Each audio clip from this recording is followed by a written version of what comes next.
అడిగి వచ్చినవాడు పరీక్షించడానికి నారాయణుడు వస్తాడు. ఒకప్పుడు డొక్కా సీతమ్మ గారు ఎంత అన్నదానం చేసేదో మహాతల్లి. ఓ బ్రాహ్మణుడు వచ్చాడు, కూర్చోబెట్టి అన్నం పెడుతోంది. ఆయన అన్నాడు, నాకు పెళ్ళవలేదు, ఇన్నాళ్లకు పెళ్లి కూతురు ఒప్పుకుంది చేసుకుంటానని, కానీ బంగారు ఆభరణం ఏదైనా పెట్టమంది, ఏదైనా ఆభరణం ఇస్తే అన్నం తింటా, లేకపోతే తిన్నన్నాడు. అప్పటికే అన్నదానానికి ఆవిడ ఒంటి మీద నగలన్నీ వెళ్ళిపోయి ఒక్క కంటి ఉంది. ఆవిడ భర్త వంక చూసి కంటి ఇచ్చేస్తానంది. ఆయన పక్కకి రమ్మనన్నాడు, అన్నీ అయిపోయాయే, ఆ కంటె ఒకటే ఉంది.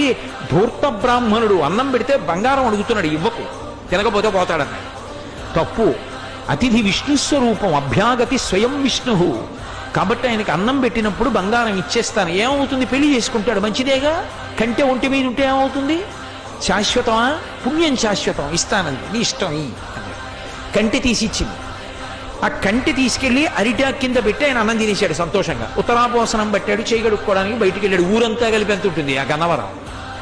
కాబట్టి ఆ బంగారు కంటె కనపడింది ఆకెత్తుతూ ఉంటే సీతమ్మ గారికి. అయ్యో వెర్రి బ్రాహ్మడు కంటె మరిచిపోయాడని పరిగెత్తుకెళ్ళారు పిలుద్దామని. కనపడలేదు. భర్తని పిలిచి వెతకమన్నారు, ఎక్కడా కనపడలేదు. అయ్య బ్రాహ్మణుడు ఇంత కంటె అడిగాడు, వెళ్ళిపోయాడని పడుకుని నిద్రపోయారు. ఆవిడికి కలలో శ్రీ మహావిష్ణువు కనపడ్డారు.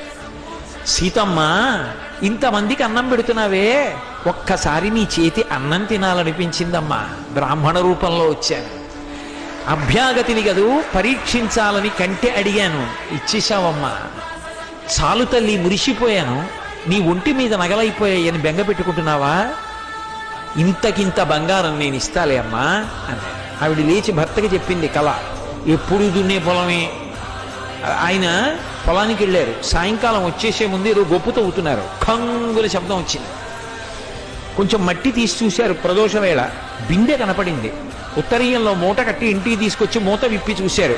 బిందె నిండా బంగారు కాసులు. అంత ఐశ్వర్యం ఇచ్చేశారు శ్రీ మహావిష్ణువు.